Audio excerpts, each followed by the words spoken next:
the Lakers certainly wanted to head in that direction. It was clear that they were the only team that was after Kyrie. In the end, wasn't nothing gonna get done. Jay was right in this sense. Jay knows him. I don't know Kyrie, so Jay has a much better understanding of how his brain operates. And Well, going back in and opting in with the Nets is the best situation. It was either the Lakers or the Nets when you look at the teams that was floated out there as far as I was concerned.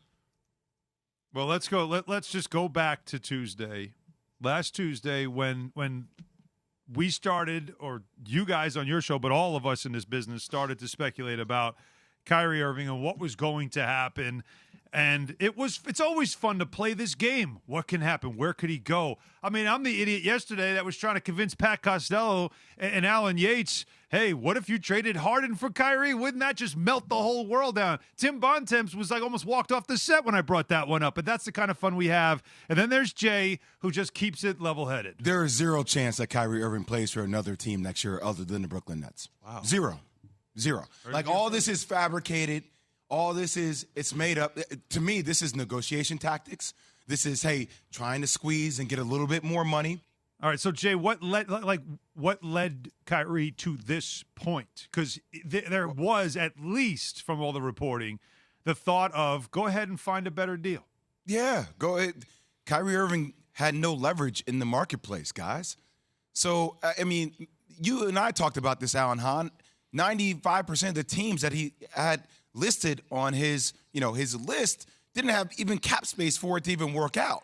So it was at the Lakers, and then if you're the Nets, are you realistically going to take THT, Austin Reeves, and try to get Russell Westbrook? Like that's what you're going to do? That's what you're going to get in return for Kyrie Irving? Sounds good to Key. Well, it sounds good for the Lakers. It don't sound good if you're the Nets. Like I told everybody on the text chain, I'm like, you guys got to stop eating this cheese.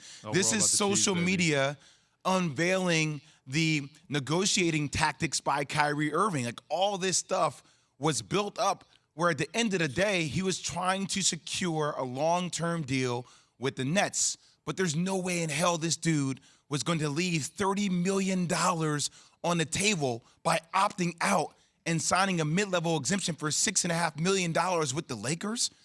Like, there's no way in hell. That's $30 million. Mm-hmm. And it has led me, after this whole thing went down, because I knew this was going to happen. I walked away yesterday saying, wow, okay, here we are. You tell me another team in all of professional sports that has more pressure on them other than the Brooklyn Nets. You have Kyrie Irving, who essentially is on a one-year deal, who then will have free agency next year. You have KD coming off an injury, but also watching Golden State win a world championship for their fourth world championship this past year. And you have Ben Simmons, who has not played basketball for a full year, who has had mental issues dealing with coming back and dealing with the public and the media. You tell me a team with more pressure in all sports than the Brooklyn Nets coming into this season to win a championship. I don't think there is one. More than them, no. And that's a great question to ask. Let's throw it out there at 888-SAY-ESPN, 888-729-3776. If you can name another team in sports, the four majors in North America, because if you start bringing up teams from all over the world, we're going to, give me college teams. Like, I get it. Let's go with the pro sports. What team? Because the money's involved in this, obviously the contracts and everything else, and the just the pressure that is on those that put these teams together. A team in pro sports that has the most pressure to win a title next year. You can also hit us up at Key, Jay, and Max. Go ahead, Key. No, Jay, you said that Kyrie put the pressure on the Nets because of the extension possibilities. Are the Nets going to sign him to a long-term extension, or are we looking at basically a one-year tryout and then we'll revisit it at the end of the season? Key, we're on the same page now. I mean, that's the latter, man. This is a one-year deal. This is, how are you going to handle this season?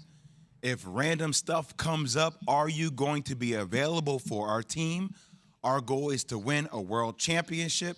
And if Kyrie Irving is consistent with his efforts, which I think he will be, then I think they'll pay him a long-term deal if they get close. But a lot is dependent upon how it works this year. So what if 2022 goes according to plan, right? Play the whole season, the whole deal. They not sign to a long-term deal.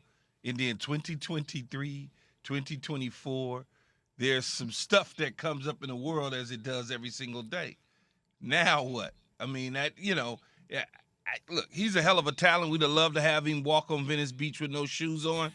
But in the end, he probably made the best basketball decision for his career, which is staying with the Brooklyn Nets and finishing a deal along with Kevin Durant and Ben Simmons, because ultimately both of those guys needed be far away from the people that they won championships with, meaning that Kevin Durant needed to be far away from Steph Curry and company, and so did Kyrie away from LeBron James, because if you go back to LeBron James, the narrative would be you couldn't win, right, Jay, without him.